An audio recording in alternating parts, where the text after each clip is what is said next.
In every relationship, there's always that one person who loves playing games. And when it comes to an avoidant, their favorite game is the push-pull. One day they're so close to you it feels like the world has stopped, and the very next day, they ignore you like you don't even exist. And the most frustrating part, you can never figure out what's really going on. You find yourself asking, do they actually like me? Am I important to them? Or am I just overthinking? This confusion is exactly what pulls you deeper into their trap. And that's where the avoidant wins, because the more confused you are, the more control they gain over you.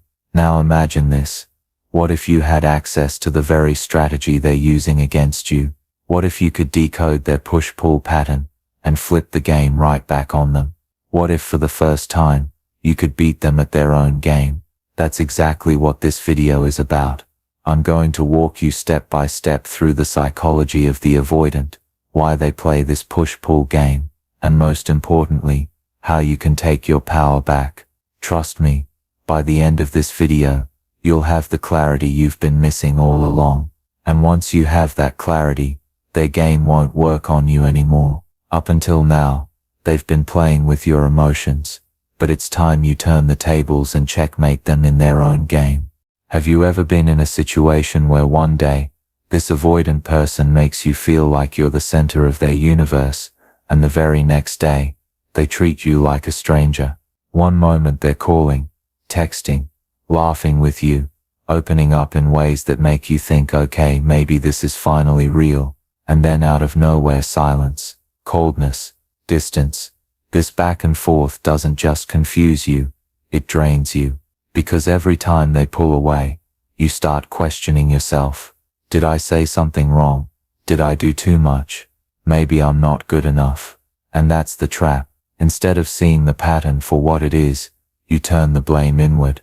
It feels like an emotional roller coaster you never signed up for.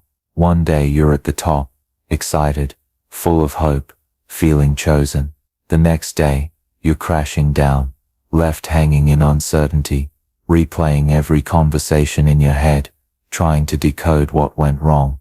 That constant shift between closeness and distance leaves you anxious, restless, and emotionally exhausted. And here's the hardest part. Deep down, you know this cycle isn't healthy.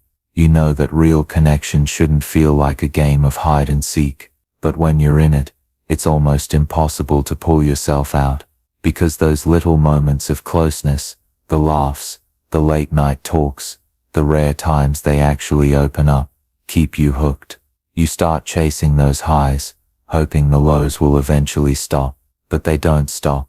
The push-pull game keeps repeating, over and over, and with each cycle, you lose a little more of your peace of mind, a little more of your self-worth. That's the real problem. It's not just about their hot and cold behavior, it's about what it does to you inside. It makes you question your value, your place in their life, and sometimes even your own reality. And if you've ever felt stuck in this cycle, I want you to know, you're not alone. This is exactly what being caught in an avoidance push-pull game feels like, and recognizing it is the very first step to breaking free. Picture this. Last night, you're on the phone with them. They're laughing, joking, sharing little details about their day. For that moment, everything feels perfect. You're smiling at the screen, thinking, finally, we're connecting. Maybe we're moving forward. You hang up feeling warm, reassured, almost certain that things are different now. But then, today arrives, and it's like they've disappeared. No calls, no replies. Maybe they left you on scene, or maybe they haven't even opened your message. Hours go by. Your mind starts spinning. Did I say something wrong last night? Did I share too much? Are they upset with me? Or are they just not interested anymore? That's the trap of the push-pull game. The night before, they pulled you close enough to feel safe, to feel wanted, and then the very next day, they pushed you away, leaving you lost in silence. And let's be honest, when that silence hits, it doesn't just feel like quiet, it feels like rejection. It feels like abandonment. Your chest feels heavy, your stomach tightens, and suddenly you can't focus on anything else. You're checking your phone every 5 minutes, replaying last night's conversation, desperately trying to find a clue about what went wrong. Sometimes, after hours or even days, they'll pop back in, casual, carefree, as if nothing happened. They'll send a simple hey, or drop a random meme. And because you've been starving for that attention, you grab onto it. You feel relief, like finally, things are back to normal. But here's the thing, that cycle doesn't stop. Each time they disappear and reappear, you get pulled deeper into the roller coaster. And the scariest part, you start adjusting to it. You start normalizing their inconsistency. You tell yourself, maybe this is just how they are. Maybe this is what love looks like. If any of this sounds familiar, it's because you've lived it. And that's exactly why the push-pull dynamic is so powerful, because it feeds on your hope one moment and your fear the next. It keeps you hooked, waiting, and constantly questioning. And the truth is, this roller coaster isn't love, it's a pattern, a game. And the more you recognize it, the easier it becomes to step off the ride. Here's the truth. Avoidants aren't acting hot and cold just to annoy you. On the surface it might feel like they're being careless, selfish, or even cruel. But deep down the psychology behind it is more complex. Avoidant people crave connection, just like anyone else. That's why they sometimes pull you close, why they share those sweet moments, why they laugh with you and let their guard down. They want intimacy, they want love, but the moment they actually start to feel it, something inside of them panics. You see, avoidants carry a deep fear of intimacy. To them, closeness feels dangerous. It feels suffocating, overwhelming, like the moment they let you in completely, they'll lose themselves, or worse, get abandoned. So when the connection starts to feel too real, their defense mechanism kicks in. That's when they push you away. It's almost like a reflex. They don't sit there and think, let me confuse this person today. Instead, it's automatic. They feel threatened by vulnerability, so they retreat, emotionally, physically, or both. And then once the fear settles down, they pull you back in, because deep down they don't actually want to lose you. This is the push-pull cycle in action. Pull you close when they feel lonely, push you away when they feel too vulnerable, over and over again. And here's the part. No one talks about. The push isn't about you. The pull isn't about you. It's about them, their fears, their unresolved wounds, their need for control. But when you're on the receiving end, it feels personal. It feels like rejection. That's why this game hurts so much. Think of it this way. Imagine someone standing at the door of their heart. They invite you in, but the moment you step too far, they slam the door shut. Then when they miss your presence, they open it just a crack. Not enough for full closeness, but enough to keep you waiting outside. That's the reality of the avoidance world. They're not bad people, they're scared people. Scared of closeness, scared of loss, scared of being truly seen. And until you understand that, it's easy to mistake their cycle as love, when in fact it's a survival strategy. Here's where things get dangerous. The push-pull game isn't just frustrating. It eats away at you slowly, in ways you don't even notice at first. Every time they pull you close, you feel safe. You start to believe, yes, this is real. They care about me. But then, when they suddenly push you away, your whole world crashes. You're left questioning yourself. What did I do wrong? Why did their energy change? Was I too much? Not enough? And that's the cruel part. You start internalizing their pattern as your fault. You blame yourself, instead of seeing that this is their cycle, not your weakness. Over time, this roller coaster chips away at your mental health. The constant guessing, the waiting, the overthinking, it builds anxiety. You can't focus on your work. You lose sleep. You're always checking your phone, searching for clues, replaying old conversations in your head. And each time they disappear, the silence feels heavier. This doesn't just affect your mood, it affects your sense of self-worth. You begin to feel like you're not lovable, unless you're chasing, fixing, or proving yourself to them. You settle for crumbs of attention, because those crumbs feel better than emptiness. And here's the truth. This game trains your brain to accept inconsistency as normal. It rewires you to equate love with chaos, to think that closeness always comes with fear, that rejection is just part of connection. And the longer you stay in this cycle, the harder it gets to remember what healthy love even looks like. But let's be clear, the problem isn't you. The danger isn't that you love too much. The danger is that their push-pull pattern made you doubt your own value, made you feel like you have to earn the bare minimum. And that's exactly why this matters. Because the real damage of the avoidance push-pull game isn't the silence, or the distance, or the mixed signals. The real damage is what it does to your heart, your mind, and your belief about yourself. If this feels familiar, it's not an accident. You're not weak, you're not broken. You're caught in a pattern that was never yours to begin with, and recognizing that is the first step to breaking free. Let's talk about the myths, the false beliefs that keep people trapped in the avoidance push-pull cycle. Because here's the truth.